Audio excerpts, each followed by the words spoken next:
नमस्कार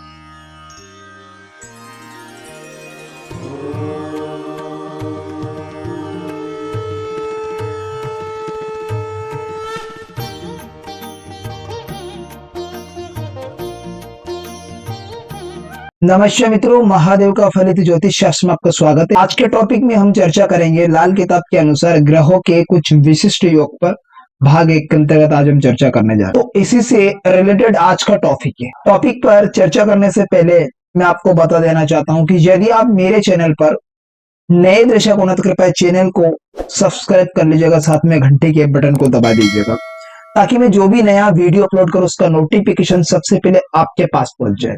हाँ, खास करके आपसे निवेदन है, कृपया वीडियो को लाइक किया करो। आपका लाइक करने से कोई पैसा नहीं लग रहा, बल्कि आपका लाइक करना मेरे लिए एक उत्साहवर्धन मनोबल बढ़ाने का काम करते हैं। तो इसलिए वीडियो को लाइक शेयर कमेंट जरूर कर दीजिएगा। तो बढ़ते बिना समय गवाए हुए फटाफट हमारे टॉपिक के, जैसे कि आप स्क्रीन पर देख पा रहेंगे कि क्या है कि समय समय पर जन्म कुंडली में ग्रहों का आपसी संबंध जो बनता है और बिगड़ता रहता है। अगर यहाँ पर वैदिक की बात करते हैं तो वहां उनका संबंध आपसी संबंध नहीं बनता है, दृष्टि संबंध बनता है। लेकिन लाल किताब में क्या होता है, राहु केतु भी कभी कभार वर्ष कुंडली में एक साथ आ जाते हैं, और लेकिन वैदिक में एक दूसरे से 7वें घर में स्थगित रहते हैं। लेकिन लाल किताब की हम बात कर रहे हैं तो लाल किताब में कभी कभी ये संयुक्त ग्रह भी बन जाते हैं वर्ष कुंडली के अकॉर्डिंग, और कभी कभी वर्ष फल कुंडली में एक घर आगे एक घर पीछे भी होते हैं राहु केतु। तो ये समय समय पर जन्म कुंडली में ग्रहों का आपसी संबंध बनता है और बिगड़ता रहता है। जिसे दिन रात होते हैं ना, जैसे जिस प्रकार से दिन रात होते हैं, ठीक उसी प्रकार से ग्रहों की हमेशा जो चलायमान होने से अच्छे बुरे प्रभाव का योग बन जाता है। ऐसे योगों से अग्रलिखित उपायों द्वारा बचा जा सकता है। तो इन्हीं बिंदुओं पर आज हम चर्चा करते हैं। तो जैसे कि आप स्क्रीन पर ये लाल किताब एवं आप देख पा रहेंगे, इसमें योग का निर्माण करेंगे। कुछ विशिष्ट योग होते हैं। मान लीजिएगा सूर्य मंगल लगन में बैठे, आप स्क्रीन पर देख पा रहेंगे, और साथ में शुक्र केतु या चंद्रमा बैठ जाए इनके साथ में। लगन में सूर्य मंगल हो या किसी भी भाव में बैठे हो सूर्य मंगल, इनके साथ में शुक्र बैठ जाए, केतु बैठ जाए, चंद्रमा बैठ जाए, शुक्र केतु या चंद्रमा। तो ऐसे में क्या होगा, व्यक्ति के लिए जो चंद्र का संबंध होता माता का, और सूर्य होता पिता का कार। अब यहाँ पर क्या है कि माता पिता और पुत्र व स्त्री 22 वर्ष की आयु में बीमार होते हैं। आपको ये लो आपको ध्यान रखना है। योग नेक्स्ट योग पर हम चर्चा करेंगे। षष्ठम भाव में अगर बृहस्पति हो, जैसे कि आप स्क्रीन पर देख पाएंगे, रोग के घर में, छठे घर में यहाँ पर बृहस्पति हो, तो फिर क्या फल होगा इसका, तो पिता को स्वास्थ्य संबंधित तकलीफ होगी, दादा के सुखों को खराब करेंगे, पिता के सुखों को खराब करेंगे। पिता का दर्जा बृहस्पति से भी देखा जाता है, और दादा के सुखों को खराब और दादा की तकलीफों को सामना करना पड़ेगा। यहाँ पर उससे स्वास्थ्य संबंधित तकलीफ, अस्थमा के रोग होती है, रोग से पीड़ित होता है। वैसे नेक्स्ट कंडीशन की ओर बढ़ते हैं। थर्ड हाउस में अगर शुक्र बैठा हो, जैसे कि आप स्क्रीन पर देख पा रहे हो, तीसरे घर में शुक्र हो, तो ऐसी कंडीशन में क्या होगा, व्यक्ति अगर भवन निर्माण करता है तो लाभदायक नहीं होता है, आर्थिक स्थिति को डावाडोल कर देता है। यहाँ पर तीसरे घर का शुक्र अगर होता है, बेहद अशुभ रहता है। ऐसी कंडीशन में अगर थर्ड हाउस में प्लेनेट बैठा हो तथा सूर्य चंद्र या केतु, अब तीसरे घर में बैठे शुक्र की दृष्टि 9वें भाव को और 11वें घर पर जाती है। अब अगर शुक्र तीसरे घर में बैठा हो, सूर्य चंद्र या केतु 9वें घर में बैठे हो, विराजमान हो, तो ऐसी सिचुएशन में किसी स्त्री के माध्यम से विदेश जाने लाभ होगा। इस व्यक्ति को उसे विदेश जाने का अवसर प्राप्त होता है इस योग में। नेक्स्ट कंडीशन की ओर बढ़ते हैं। अगर बृहस्पति खाना नंबर 7 में, जैसे कि आप स्क्रीन पर देख पा रहे हैं, 7वें घर में बृहस्पति हो, जहां मैंने टिक मार्क लगाया, इस घर में अगर बृहस्पति देव की मौजूदगी हो तो जातक के पिता से उसका व्यवहार कमी होता है, कमी पड़ता है उसकी, और ऐसे में मूंगा धारण करें। नेक्स्ट सिचुएशन को देखते हैं।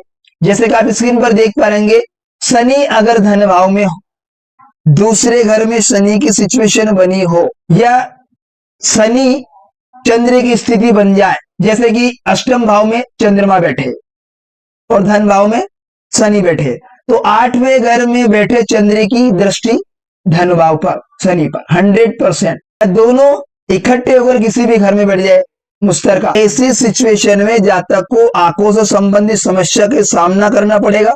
इतनी बुरी हालत करेगा, माता को सुखों को खराब कर देगा, यहाँ पर टोटली पूरा खराब करके रख देगा और आंखों की कुछ बीमारियों पे खतरा मंडराता है। अगर स्त्री की कुंडली में ये योग घटित हो जाए तो उसको मोनोपॉज भी हो जाता है। अगर षष्ठम भाव में भी ये योग घटित हो जाता है, ये चौथे घर में बैठ जाए, मानसिक तनाव, डिप्रेशन जैसी कंडीशन भी पैदा करते हैं, मन जो कनेक्शन होता है ना चंद्र से, ऐसी सिचुएशन ये प्लैनेट के योग से घटित होती है। नेक्स्ट कंडीशन, शुक्र अगर सेकंड भाव में, जैसे आप स्क्रीन पर देख पा रहे हैं, धन भाव में शुक्र बैठे हुए, यहाँ पर दूसरे घर में शुक्र की कंडीशन बनी हो तो विधवा स्त्री से प्रेम करने से जातक स्वयं अपनी बर्बादी का ठिकाना ढूंढ लेगा। नेक्स्ट सिचुएशन की ओर बढ़ते हैं कि अगर सप्तम भाव में शुक्र की स्थिति बन जाए तो विवाह के उपरांत क्या होता है, उसका जातक का भाग्य उदय होता है। नेक्स्ट सिचुएशन की ओर बढ़ते हैं, जैसे शुक्र केतु इकट्ठे हो या दृष्टि संबंध बन रहा, तो ऐसी कंडीशन में पांचवा घर मंदा होगा। अगर शुक्र केतु दोनों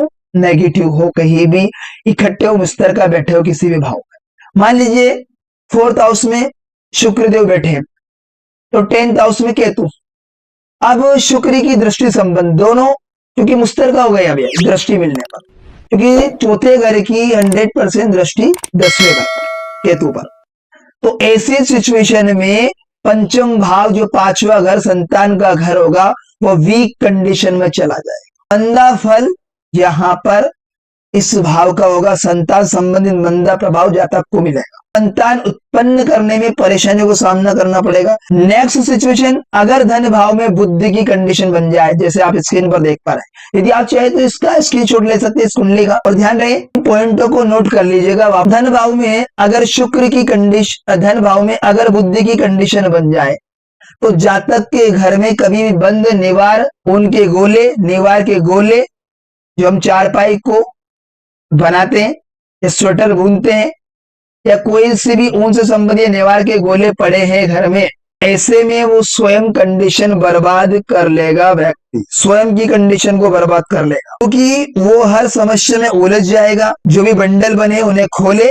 या उसे उपयोग करे, सूत के धागे या बंडल, ठीक है, उसमें ऐसी कंडीशन है भाग्य पूरी तरह से चपेट में हो जाएगा, भाग्य पूरा लिपटा रहेगा, कोई साथ नहीं देगा भाग्य। इसलिए घर में अगर ये बंद गोले पड़े हैं, लिपटे हुए हैं, तो उन्हें खोलिए या उसका उपयोग कीजिए, आपके लिए बुद्धि का फल पॉजिटिव होगा। तो इस प्रकार से आज के टॉपिक में हमने लाल किताब के ही अनुसार ग्रहों के कुछ विशिष्ट योग भाग 1 के अंतर्गत आज हमने चर्चा की। तो मिलते हैं किसी नेक्स्ट वीडियो में, तब तक के लिए आप मुझे दीजिएगा इजाजत। नमस्कार मित्रों।